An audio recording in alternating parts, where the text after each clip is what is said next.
어느 산골 마을 변두리에는 오래된 간판이 하나 서 있었다. 박주유소.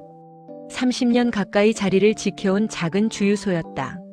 주유소 사장 박철수는 쉰을 간 넘긴 나이에 여전히 마을 사람들의 박 사장으로 불리며 살고 있었다. 큰 욕심 없이 기름 팔아 생활비를 벌고 틈틈이 채소밭을 가꾸며 사는 삶이었다. 그런데 몇 달 전부터 매일 같은 시간에 찾아오는 손님이 있었다. 사장님, 휘발유 5,000원 어치 좀 주세요. 목소리는 작고 움직임은 느렸지만 말투만큼은 단호했다. 주름진 얼굴, 하얗게 센 머리, 허리가 반쯤 구부러진 작은 체구의 노파. 마을 사람들이 김할머니라 부르는 올해로 77살의 여인이었다. 박 사장은 처음엔 별 생각이 없었다. 집에 농기계라도 있나 보지 하고 기름을 채워주었다.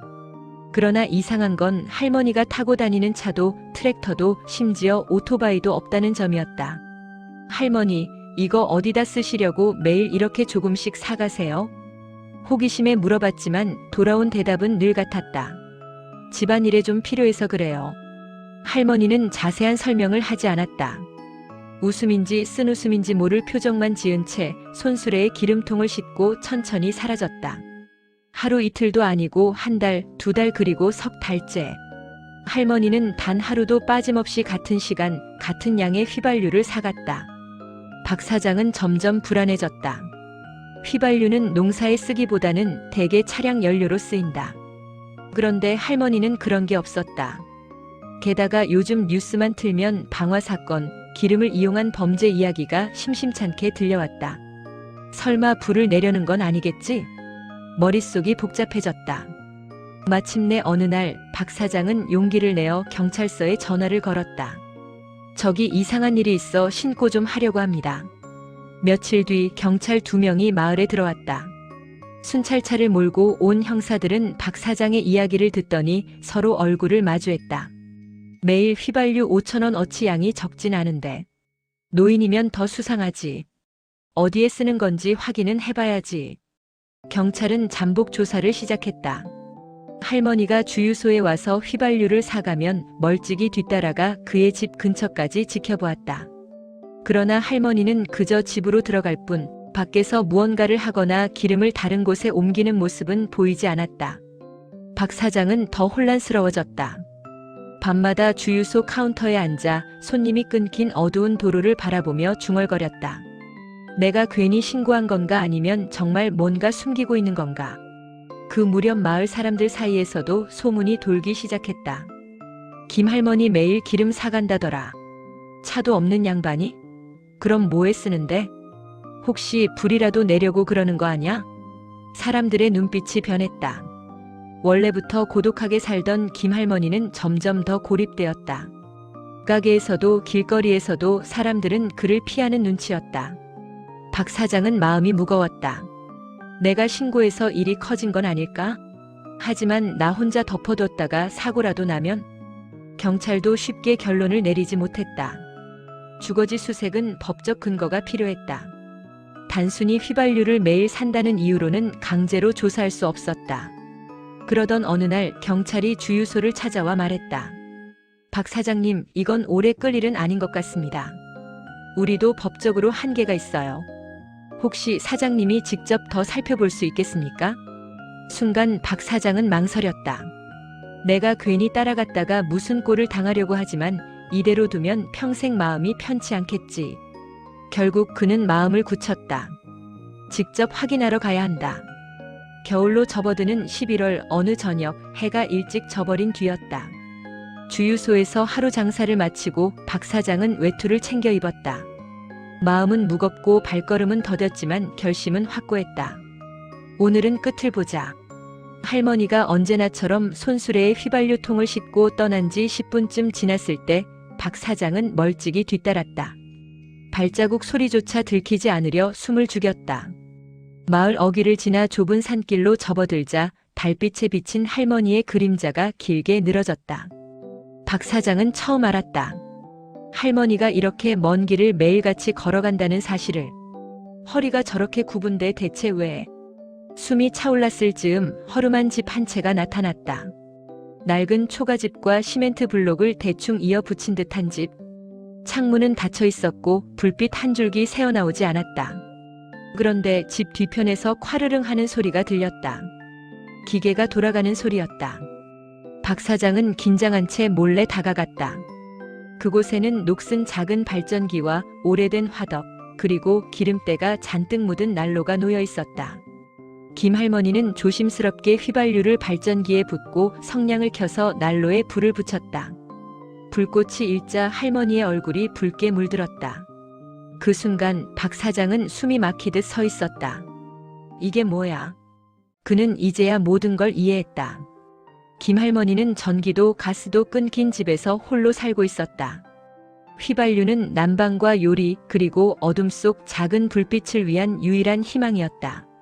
할머니는 난로 앞에 앉아 작은 주전자를 올려놓았다. 물이 끓기를 기다리며 혼잣말처럼 말했다. 오늘도 고생 많았다. 이 불빛 덕분에 내가 아직 살아있구나. 박 사장의 가슴이 철렁 내려앉았다.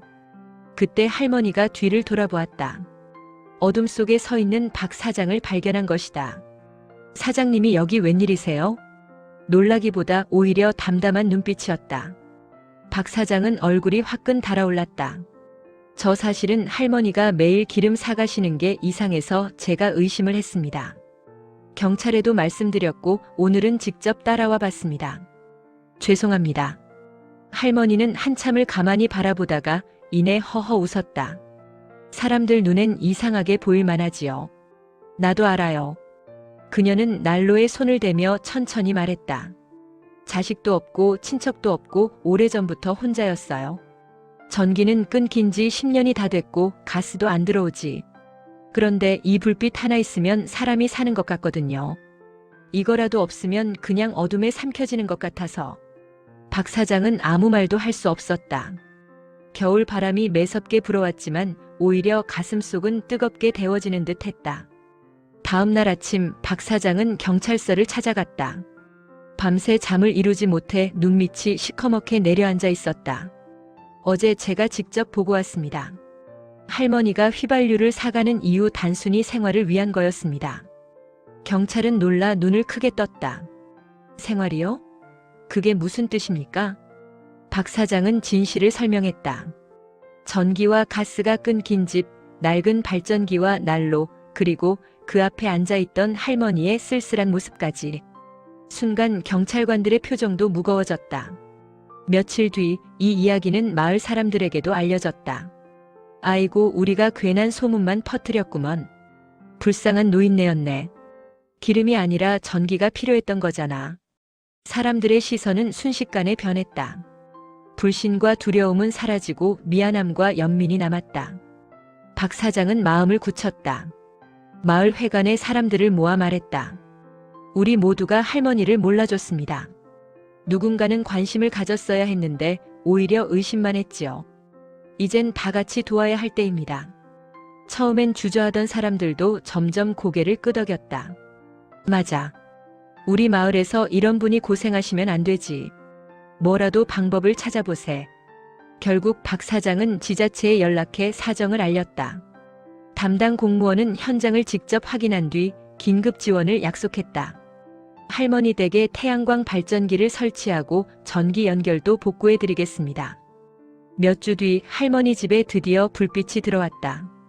예전 같으면 매캐한 휘발유 냄새가 가득했을 공간에 전구 불빛이 환하게 퍼졌다. 전기 밥솥에서 밥이 지어지고 전기난로에서 따뜻한 바람이 흘러나왔다. 그날 할머니는 눈가가 촉촉해진 채 말했다.